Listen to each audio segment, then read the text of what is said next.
আসসালামু আলাইকুম প্রিয় ভাই বন্ধুরা, যে যেখান থেকে দেখতেছেন আশা করি ভালো আছেন, ভালো থাকেন, সুখে থাকেন। এই যে আমরা প্রবাস হইতে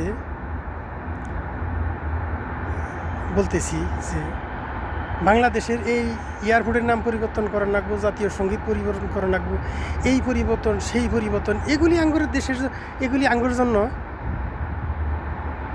প্রয়োজন নেই। এটা চিন্তা ভাবনা করবো দেশের যারা জ্ঞানী গুণী তা করে, এটা নিয়ে আন্দোলন করার এটা কোনো বিষয়ই না।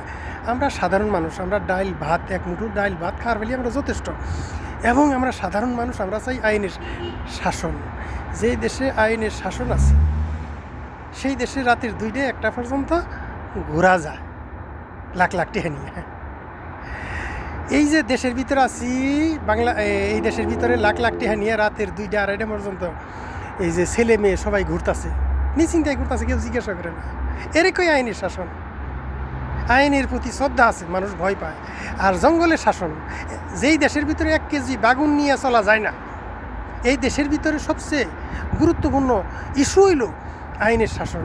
আমরা গরিব মানুষ, সাধারণ মানুষ, রিক্সা চালাই, কৃষিকাজ করি, তারপরে গার্মেন্টসের শ্রমিক। আমরা চাই আমাদের দেশে আইনের শাসন হোক। যদি আইনের শাসন দেশে বলবৎ হয়, আইনের শাসন যদি পরিচালনা হয়, তাহলে আমাদের দেশটা অটোমেটিক শান্তি আইসে পড়ব।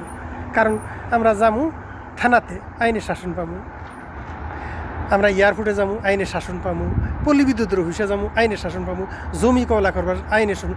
তার মানে প্রত্যেকটা সেক্টরে যায় যদি আমরা গরিব মানুষ আইনের শাসন পাই, এটাই তো আমাদের জন্য ধন্য। যে দেশের আইনের শাসন নেই, এই দেশে কী আছে? কিছুই নেই। এই ডক্টর ইউনূস সাহেবের কাছে অনুরোধ করবো, আতো দড়ি পায়ে দড়ি, যে ভাই ডক্টর ইউনূস, আপনার এই দেশটার ভিতরে আইনের শাসন প্রতিষ্ঠিত করুন। যারা লুট করে দেশের টেহাটি নিয়ে গেছে, অনুরোধ করবো এই টেহাগুলো ফিরতাই না, এই দেশটার সংস্কার করেন। আর দ্বিতীয়বার যেন কেউ যেন এই চুরি ডাকাতি করে দেশের টেহা লুট করতে পারে না। আমরা 30 বছর ধরে টেহা পাঠাই, রেমিটেন্স পাঠাই, আর ওই দেশে গেলেই ফুরুত, বাংলাদেশে গেলেই ফুরুত। আর খালি তাড়াতাড়ি করে আমাদের সিয়ারটা দেব, একের আমারটা সিয়ারা দিলেই আমরা সিয়ারও বমু। তাড়াতাড়ি করে ইলেকশন দেব, ইলেকশন দিলে আমরা সিয়ারও বই আর লুট করবো। ইলেকশন দিলে সিয়ারও বমু আর খালি ফুটকি মারমু জনগণের ফুটকি মারমু, আর গাড়িতে বইরে আগুন লাগাই দিমু। আমার চিন্তা ভাবনা এটা, এই চিন্তা যারা নিয়ে হয়েছে এগোর আগে ফুটকি মেশে বাস দেও না। এখন কথা বুঝছেন? আমরা গরিব মানুষ, আঙ্গুরে এত রাজনীতির দরকার নেই। আঙ্গুরের দরকার হলো আইনের শাসন।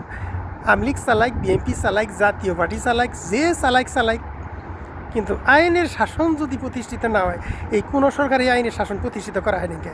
কার তাড়াতাড়ি করে আর খালি লুট করার চিন্তা করে, সিয়ারও বয়ে হারায় না, লুট করার চিন্তা।